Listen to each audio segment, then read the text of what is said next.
नमस्कार मित्रांनो, सुस्वागतम. लग्नानंतर होईलच प्रेम या मालिकेच्या आजच्या भागामध्ये अगदी मनपूर्वक मी तुमचं स्वागत करते. तर आजच्या भागामध्ये आता रम्या ही रात्री वसुआत्यासोबत झोपलेली असते, परंतु रम्याला मात्र आता सारखा तोच विचार करून आता काव्या जे त्या हॉटेलमध्ये त्या मुलाशी बोलत आहे तर त्याबद्दलचं स्वप्न तिला पडते.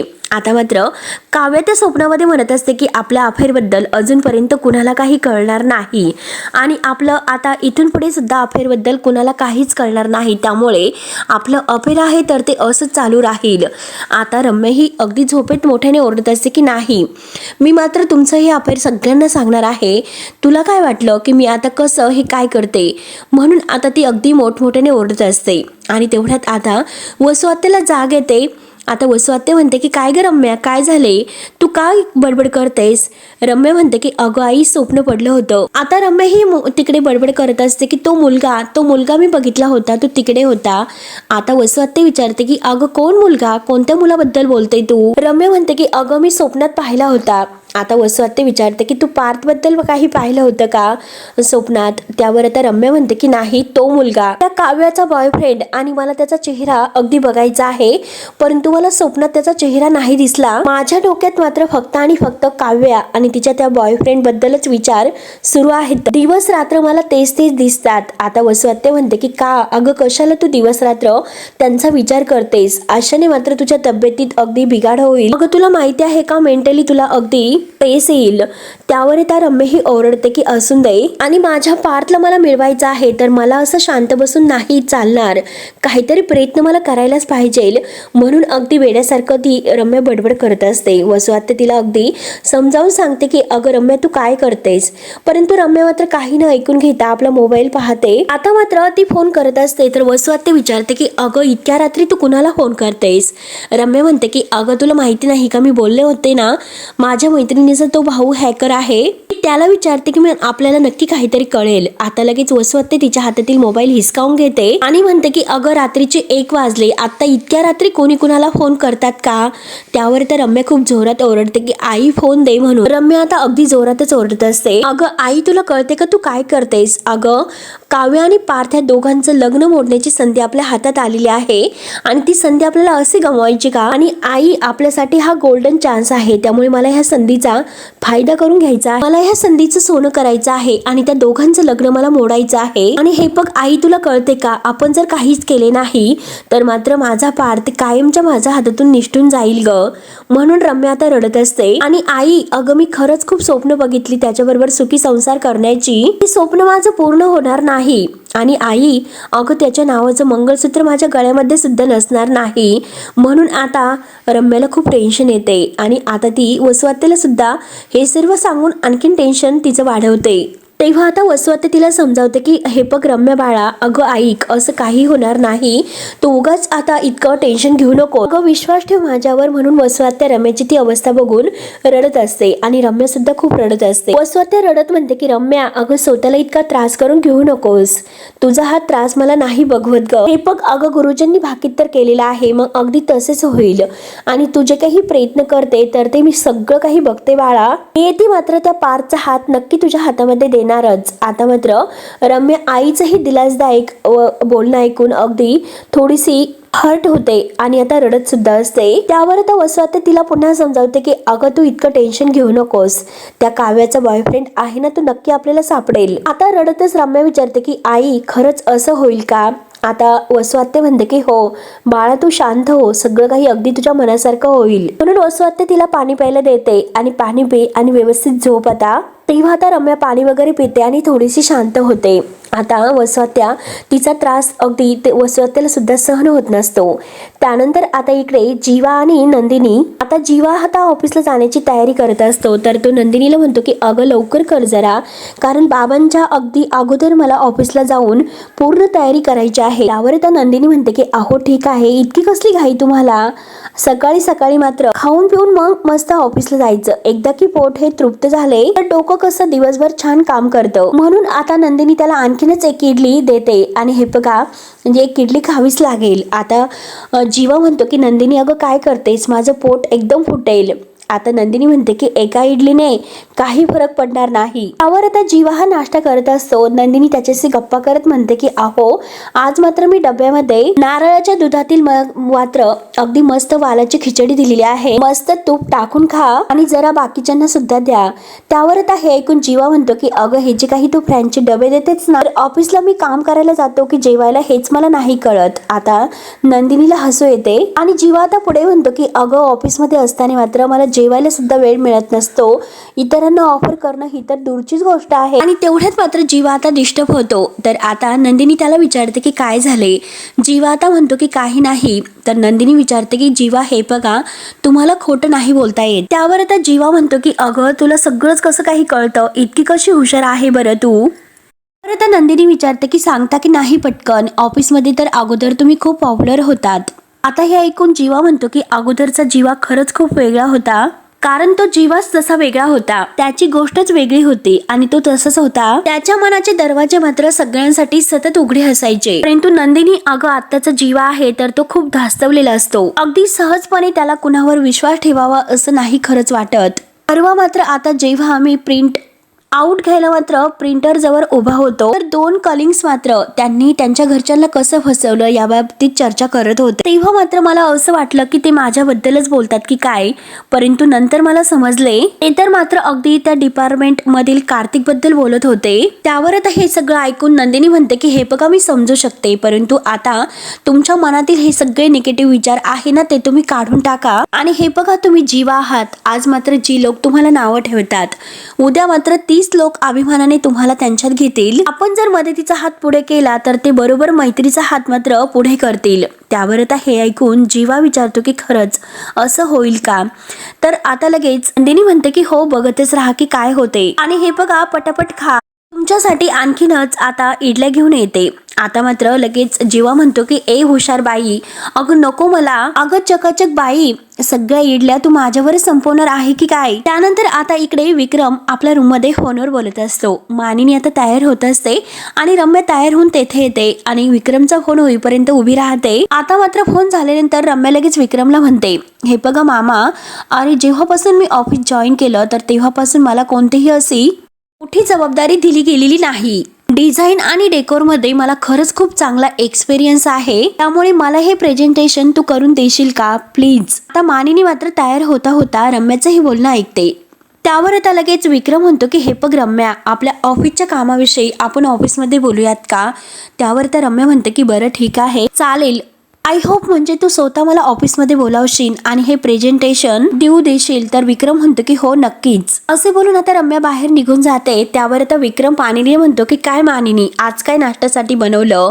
आता मानिनी म्हणते की अहो, आता मानिनी म्हणत असते की काल मात्र मी म्हणजे पाणीपुरी वगैरे केलं होतं, परंतु आज मात्र डोक्याला हात लावून म्हणते की याचा गमचा करते आणि तुम्हाला नाश्त्याला मात्र शेवपुरी देते। त्यावर आता विक्रम हसतो आणि म्हणतो की हे बघ अगं काल मात्र जे काही मी छान असं बेरिंग पकडून केलं ना तुला मात्र ते नाही जमणार। त्यावर आता मालिनी म्हणते की हो ते तर बरोबरच आहे, कारण नाटकीपणा करणं हे देशमुखांचंच काम आहे, आमच्या कुलकर्ण्यांकडे कोणी नाटकं नाही करत। विक्रम हसतो आणि म्हणतो की काल मात्र धमाल आली की नाही। तर मालिनी हसते आणि म्हणते की हो, आणि तुमचा हा नाटकीपणा बघून त्या दोघी इतक्या हसल्यात आणि मला म्हणत होत्या की गाल दुखायला लागले म्हणून। बरं मात्र आता विक्रम म्हणतो की अगं ते सर्व काही असून दे, परंतु माझी एक तक्रार आहे।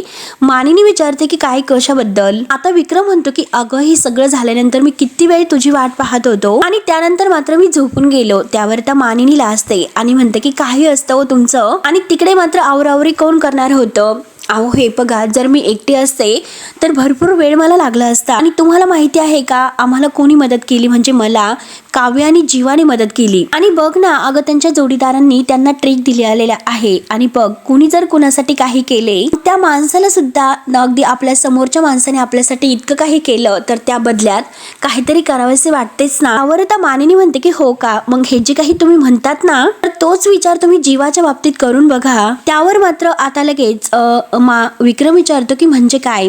आता मात्र मानिनी म्हणते की हे बघा आत्ता जे काही रम्या इथे आली होती आणि ती जे काही बोलत होती ते सर्व मी ऐकले, आणि मी तुम्हाला खरं सांगू का, खरंच मला हे अजिबात नाही आवडत हो। म्हणजे हे बघा घरामध्ये वसुताई आणि ऑफिसमध्ये रम्या हे एकदमच असे ऍक्टिव्ह झालेले आहेत, ज्यात नाही त्यात नाक खुपसत असतात. म्हणजे हेच बघा की जीवा ऑफिसमध्ये इतकं काम करत असतो, स्वतःला मात्र सिद्ध करण्यासाठी अगदी प्रयत्न करतो, तो स्वतः इतका धडपडतो. म्हणजे हे बघा, जे काही प्रोजेक्ट असेल तर ते रम्याला देऊ नका, तुम्ही ते जीवाला द्या. त्यावर आता मानिनीचं हे बोलणं ऐकून आता विक्रम म्हणतो की हे बघ अगं मानिनी, ऑफिसच्या कामामध्ये मी कधीही भेदभाव करत नसतो आणि ऑफिसमध्ये मात्र फक्त रम्या, पार्थ, जीवा हेच आहे का? बाकीचं सुद्धा स्टाफ आहेच ना. त्यांना उगं असं वाटायला नको बायष्ट आहे म्हणून. त्यावर आता हे ऐकून मानिनी म्हणते की अहो हे बघा, यातलं मला काही कळत नाही आणि मला सांगा, मी तुमच्या ऑफिस मधलं काही बोलते का, काही म्हणते का तुम्हाला? आणि जे काही मी तुम्हाला म्हणते त्याबद्दल तुम्ही एकदा तरी विचार करा. असे बोलून मात्र आता मानिनी अगदी बाजूला जाते. तर आता विक्रम विचार करत असतो. त्यानंतर आता इकडे पार्थ आपल्या रूममध्ये फोनवर बोलत असतो आणि आता मात्र तो सोनाराला विचारतो की काव्यासाठी मी जे काही डिझायनर मंगळसूत्र बनवायला टाकले होते तर ते मंगळसूत्र कुठपर्यंत आले आणि हरकत नाही कळवा मला झाल्यानंतर, असे तो बोलत असतो. आणि त्याच वेळेस तिथे काव्या येते. काव्या मात्र आता आरशासमोर उभी राहून तयार होत असते. पार्थ तर आता खूपच खुश असतो. आता काव्या तयार होता होता पार्थला आवाज देते की देशमुख, आजपासून तुम्ही ऑफिस जॉईन करतात ना? आता पार्थ म्हणतो की हो. आता मात्र लगेच तो काव्याकडे पाहत असतो आणि काव्या मात्र आपल्या केसांना ड्राय करत असते. आणि आता आरशामध्ये तो काव्याचं रूप पाहत असतो, काव्याचे हावभाव पाहत असतो. काव्या खूपच सुंदर दिसत असते. आता मात्र पार्थ रोमॅन्टिक होऊन तिच्याकडे पाहतो. तर काव्या त्याला खुणावते की काय काय बघतात. आणि तो आता काव्याच्या मागे येतो आणि काव्याला म्हणतो की मलाच इतकं छान वाटतं, म्हणजे अभ्यासाचं पुस्तक आणून नाकावरून तो घसरणारा चष्मा, अशा अवतारामध्ये तुम्ही नाहीत आणि खरंच खूप छान वाटतात. परीक्षा संपल्यानंतर मात्र तुम्ही अगदी अगोदरच्या काव्या वाटतात, एकदम मोकळ्या आणि केअर फ्री असे दिसतात. अगदी मला लग्नाच्या अगोदर भेटला होतात ना, अगदी तसं दिसतात. आणि त्याच वेळेस आता काव्याला त्या क्षणाची आठवण होते. म्हणजे नंदिनी, जीवा आणि पार्थ, काव्या हे सगळेजण एकत्र चालत असताना काव्याचा पाय घसरतो आणि त्याच वेळेस तिला आता पार्थने पकडलेलं असतं. ते क्षण त्याला आठवतात. आणि जेव्हा पत्रिका अगदी ती चुकली होती, कारण पार्थ आणि काव्य यांचीच पत्रिका आता जुळली होती. आणि आता हे सगळं आठवता काव्य मात्र आपल्या हातावर खूप काही क्रीम घेते. आता तिला माहितीच नसते की क्रीम किती घेतली, म्हणून जोरात दाबते आणि बघते तर काय इतकी क्रीम हातावर पडली. म्हणून काव्य लगेच आता पार्थवर ओरडते की देशमुख काय हे, आणि आपला हात पुढे करते. मात्र ही पार्थवर ओरडते, तुमच्या नादामध्ये मी कायम गोंधळ घालत असते, आता मात्र इतक्या क्रीमचं मी काय करू, असं ती पार्थला विचारते. त्यावर आता पार्थ लगेच म्हणतो की काही झाले तरी तुम्हाला फक्त आता सवय आहे ओरडण्याची की देशमुख. त्यावर पार्थ तिला विचारतो की ही क्रीम आहे तर ती क्रीम तुम्ही रात्री लावतात, मग आज दिवसाढवळ्या का लावतात? त्यावर मात्र आता काव्य म्हणते की ती नाईट क्रीम असते आणि ही डे क्रीम आहे. त्यावर आता पार्थ म्हणतो की काय डे क्रीम आणि नाईट क्रीम, मला काही कळत नाही. बघा असं तुमच्याकडे जास्त झालेली आहे ना, मग द्या इकडे मी लावतो, म्हणून तो आपला हात पुढे करतो. त्यावर मात्र आता काव्य म्हणते की हे मात्र तुमचं बरं आहे, माझं फेस क्रीम, माझं फेस पॅक हे सगळं काही तुम्हाला आवडते, म्हणजे माझा फेस वॉश वगैरे जे काही एक्स्ट्रा असेल तर ते वाया जात नाही, तर केवळ तुमच्यामुळे. म्हणजे कसं की जनरली आता मुलांना ह्या असल्या गोष्टी नाही आवडत. त्यावर आता पार्थ म्हणतो की हे बघ तुला माहिती नाही म्हणून सांगतो, अगं लहानपणी असताना खरंच मी खूप क्यूट होतो, आत्ता आहे ना त्यापेक्षा जास्त क्यूट होतो. आई मात्र मला अगदी मुलीसारखं अगदी छान तयार करायची, अगदी मुलीसारखं मी दिसत होतो, दिसायच्या अगोदर असं म्हणतो आणि परत लगेच म्हणतो की दिसत होतो. काव्याला मात्र खूप हसू येते. काव्य म्हणते की देशमुख अहो काय करायचं तुमचं, तुम्ही काय म्हणतात की लहान असताना मी खरंच खूप क्यूट दिसायचो, थांबा मी तुम्हाला आत्ता क्यूट करते. आता पार्थ विचारतो की कसं? काव्य म्हणते की थांबा मी आहे ना, म्हणून ती पार्थला हाताला धरून खाली बसवते आणि आपल्या हाताने ती क्रीम आहे तर ती पार्थच्या चेहऱ्याला लावत असते आणि त्याला चष्मा काढायला सांगते. तेव्हा आता आपल्या हाताने काव्या अगदी त्याच्या चेहऱ्याला क्रीम लावत असते आणि पार्थ मात्र तिच्याकडे खुश होत पाहत असतो. म्हणून आता काव्या प्रेमाने त्याच्या चेहऱ्याला ती क्रीम लावत असते आणि मस्त आकार तिने तो बनवलेला असतो. पार्थ मात्र तिच्याकडे पाहतच असतो. अगदी तिचा तो चेहरा बघून पार्थला इतकं छान वाटत असतो आणि काव्याच्या नादामध्ये तो सगळं काही विसरून गेलेला असतो. पार्थ काव्य सुद्धा खूप खुश होता, अगदी त्याला ती क्रीम लावते आणि अगदी त्याच्याकडे बघून हसत असते. त्यानंतर आता इकडे जीवा मात्र ऑफिसमध्ये आलेला असतो. आज मात्र प्रेझेंटेशन असल्यामुळे आता सगळ्यांची खास तयारी सुरू असते, परंतु आता जो एम्प्लॉई आहे तर त्याच्याकडे ती तयारी करायला दिलेली असते. 1 महिन्यापासून त्याची प्रेझेंटेशनची तयारी सुरू असते, परंतु आज मात्र ती फाईल ओपन होत नसते, म्हणून त्याला खूप टेन्शन येते. आणि तेवढ्यात येते आता ती दुसरी एम्प्लॉई येते आणि ती मात्र त्याला विचारते की काय रे, झाली का तुझी फाईल ओपन आणि प्रेझेंटेशनची पूर्ण तयारी झाली की नाही असं विचारते. जीवा मात्र आता यांचं बोलणं ऐकत असतो. आता मात्र तो एम्प्लॉई आता त्या दुसऱ्या एम्प्लॉईला सांगतो की ही फाईल ओपन होत नाही. तर आता तिला सुद्धा खूप टेन्शन येते. ती म्हणते की अरे काय बोलतोस, अरे विक्रम सर बोलत होते आणि आता पूर्णपणे अगदी प्रेझेंटेशनची तयारी झाली की नाही अजून. त्यावर मात्र आता ह्या एम्प्लॉईला खूप टेन्शन येते. तो म्हणत असतो की काय माहिती की काय प्रॉब्लेम झाला, नक्की फाईल आहे ती ओपनच होत नाही. आणि तुला तर माहिती आहे ना की प्रेझेंटेशनची फाईल जर ओपन झाली नाही आणि ह्या फाईलला जर काही झाले तर माझी पूर्ण 1 महिन्याची मेहनत वाया जाईल. त्यानंतर आता हे ऐकून ती एम्प्लॉई म्हणते की अरे मग आता हे सर्व झाले नाही तर विक्रम सर आपल्याला सगळ्यांना सस्पेंड करतील. आणि म्हणते की आपण एक काम करू, तो सिद्धार्थ आहे ना त्याला बोलू, त्याला नक्की हे सर्व जमेल. त्यावर आता लगेच हा म्हणतो की नाही, कारण तो सिद्धार्थ आज कामावरच आलेला नाही, मग आता हे सगळं कसं होणार. म्हणून दोघांना सुद्धा खूप टेन्शन येते. नक्की मी आता कोणाची हेल्प घेऊन, म्हणून त्या दोघांना खूप असं टेन्शन येते. त्यानंतर आता जीवा त्यांचंही सगळं काही बोलणं ऐकतो आणि त्याला नंदिनीचे बोलणे आठवते. नंदिनीने सकाळी त्याला सांगितलेलं असतं की तुम्ही जीवा आहात आणि जर तुम्ही मनाला वाईट वाटून घेऊ नका, कारण आज जी लोक तुम्हाला नावं ठेवतात ना तर उद्या 30 लोक तुम्हाला त्यांच्यात घेतील, बघतच राहा तुम्ही. असे आता त्याला विचार म्हणजे आठवल्यानंतर तो लगेच आता त्या एम्प्लॉई जवळ येतो आणि म्हणतो की मी तुम्हाला काही मदत करू का. तेव्हा मात्र ती एम्प्लॉई म्हणते की जीवा सर तुम्हाला हे सर्व जमणार आहे का, कारण तुम्ही आत्ताच ऑफिस कुठे जॉईन केलेलं आहे, त्यामुळे मी तुम्हाला हे सर्व विचारले. त्यावर तर जीवा म्हणतो की बरं ठीक आहे, तुम्ही खेळत बसा आणि जर हे प्रोजेक्ट पूर्ण नाही झाले तर विक्रम सर मात्र किती चिडतील हे तुम्हाला तेव्हा कळेल. आणि बाबांचा राग तर तुम्हाला माहितीच आहे, ते आपल्या मुलाला अगदी शिक्षा देऊन कामावर पाठवू शकतात. आणि जर हे प्रेझेंटेशन वेळेवर कंप्लीट नाही झाले तर ते तुम्हाला सुद्धा कामावरून काढू शकतात. त्यामुळे जे काही तुम्हाला करायचं असेल तर ते करा विचार करून. त्यावर लगेच आता हे दोघं एम्प्लॉई जीवाला रिक्वेस्ट करतात की प्लीज सर तुम्ही मदत करा ना आम्हाला प्लीज. जीवा मात्र आता त्या लॅपटॉपमध्ये ती फाईल ओपन करण्याचा प्रयत्न करायला सुरुवात करतो. त्यानंतर मात्र आता इकडे पार्थ आणि काव्या एकमेकांच्या जवळ असतात आणि त्याच वेळेस आता रूममध्ये विक्रम तयार होऊन येतो. आता काव्या आणि पार्थ कावरे वावरे होतात आणि लगेच बाजूला होतात. आता पार्थच्या चेहऱ्याला क्रीम लावलेली असते.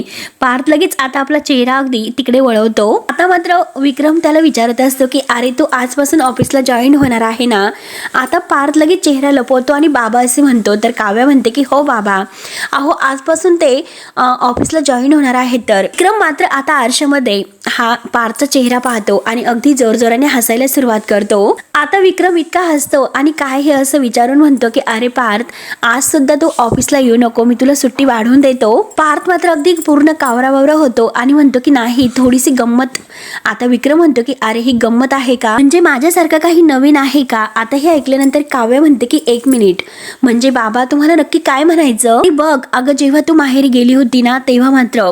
आता पार्थ म्हणतो की बाबा राहून द्या, कशाला सांगतात बरं. असा एकटाच मात्र तो चेहऱ्याला क्रीम चोपडत बसला होता. म्हणजे बायकोच्या आठवणीत मात्र असं एकट्यानेच चेहऱ्यावर क्रीम फासून टिपक्यांची रांगोळी काढण्यापेक्षा तिच्याच हाताने मात्र अगदी अशी चेहऱ्यावर चंद्रकोर काढणं हे अगदी बेटर असते.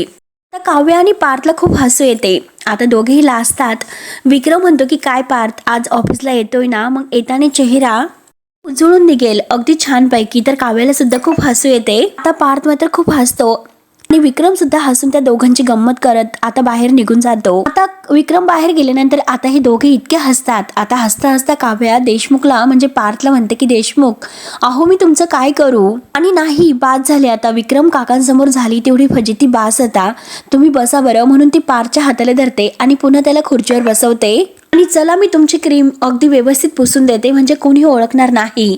आता मात्र पार्थ म्हणतो की आता ते करून काय उपयोग, कारण बाबांनी तर बघितलेलं आहे आणि बाबा मात्र आता ऑफिसमध्ये सगळ्यांना सांगत बसणार. त्यावर आता हे ऐकून काव्या म्हणते की काय बोलतात, म्हणजे सगळ्यांच्या समोर आता विक्रम काका आपल्याला करणार का. त्यावर तर लगेच पार्थ म्हणतो की ऑफर काय, अहो काव्या देशमुख आपण मात्र एन्जॉय करायचा. त्यावर आता लगेच काव्य म्हणते की एन्जॉय करायचा, मजा करायची, एवढंच फक्त तुम्हाला माहिती असेल. एन्जॉय करायला आणि मजा करायला फक्त आणि फक्त तुम्हाला कारण हे बाकी असतं. तर आता पार्थ तिला म्हणतो की तुम्हाला फिस्कारायला कारण लागतं अगदी तसेच ना. त्यावर आता काव्य म्हणते की काय करणार पार्थ देशमुख, अहो जर मी फिस्कारले नाही तर तुम्हाला चैन पडत नाही. त्यावर आता पार्थ हसतो आणि तेच तर असे म्हणून ती आपली लव्ह लँग्वेज आहे असे म्हणतो. काव्य आता हसते आणि आता ते आहेच असं म्हणते. आता पार्थ उठतो आणि आलोच मी असे बोलून काव्य मात्र आता अगदी त्या जे काही लव शब्द त्याने वापरलेला असतो तर त्याबद्दल विचार करते आणि स्वतःला म्हणते की काय लव लँग्वेज म्हणून ती आता विचारत पडते. त्यानंतर आता इकडे जीवा मात्र अजूनपर्यंत ती फाईल ओपन करण्याचा प्रयत्न करत असतो आणि शेवटी मात्र हे सगळं काही तो प्रॉब्लेम सॉल्व्ह करतो. आता हे बघून सगळ्यांना खूप आनंद होतो. आता मात्र हे सगळं झाल्यानंतर तो एम्प्लॉई इतका खुश होतो आणि म्हणतो की खरंच सॉरी मी तुम्हाला खूप काही बोललो जीवा सर, तुमच्या बायकोच्या बाबतीत सुद्धा तुम्हाला खूप काही बोललो, तुम्हाला नावं ठेवलीत, परंतु खरंच तो माझा एक गैरसमज होता आणि आज तुम्ही माझी इतकी मोठी मदत केली, मला वाचवलंस, थँक्यू सो मच असे म्हणून तो आता लगेच जीवा म्हणतो की ठीक आहे होतं असं कधीतरी आणि मी सगळं काही ते विसरला होता. तेव्हा तो एम्प्लॉई लगेच आता जीवाबरोबर मैत्री करण्यासाठी आपला हात पुढे करतो आणि फ्रेंड्स असं म्हणतो. तर आता जीवाला पुन्हा नंदिनीचं बोलणं आठवतं. पण जर मदतीचा हात पुढे केला तर ते बरोबर आपल्यासमोर मैत्रीचा हात धरतात. हे मात्र आठवून त्याला खूप आनंद होतो आणि शेवटी आज त्याच्या ऑफिसमध्ये तसाच काहीतरी प्रकार घडलेला असतो. जीवा इतका खुश असतो आणि तो लगेच आता त्या एम्प्लॉईच्या हातामध्ये मदतीचा हात देतो आणि दोघे आता अगदी एकमेकांना प्रेमाने मिठी मारतात. आता ह्या ऑफिसमधील सगळा काही स्टाफ मात्र आता उठून उभा राहतो आणि ह्या दोघांसाठी टाळ्या वाजवतो. जीवा आज खूपच खुश होतो, ते पण आता नंदिनीच्या एका कानमंत्रामुळे. आज सगळं काही अगदी त्याच्या मनासारखे होते. तर मित्रांनो हा भाग येथे संपतो. पुढील भागामध्ये जीवा इतका खुश झालेला असतो आणि जेव्हा तो घरी येतो तर नंदिनीला उचलतो. नंदिनीला अगदी उचलून तो गोल गोल अगदी आनंदाने उड्या मारतो. आता नंदिनी विचारते की काय.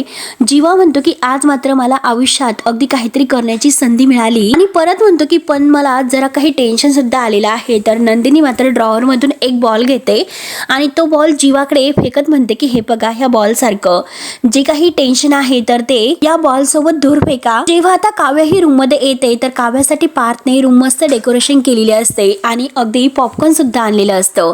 काव्य हे सर्व पाहते आणि विचारते की देशमुख हे सर्व काय आहे. आता लगेच पार्थ तिच्या हातामध्ये पॉपकॉर्न देतो आणि तिला भरवतो. काव्य आता पार्थला जवळ घेते आणि काव्य आणि पार्थ मात्र अगदी दोघंही तो काव्याच्या तोंडातील पॉपकॉर्न आहे तर तो आपल्या तोंडाने मात्र ती पार्थला भरवायला जाते आणि पार्थला जवळ घेते. तर मित्रांनो आता पुढे काय होईल हे बघण्यासाठी मात्र आपल्या चॅनलला नक्की सबस्क्राईब करत राहा. धन्यवाद.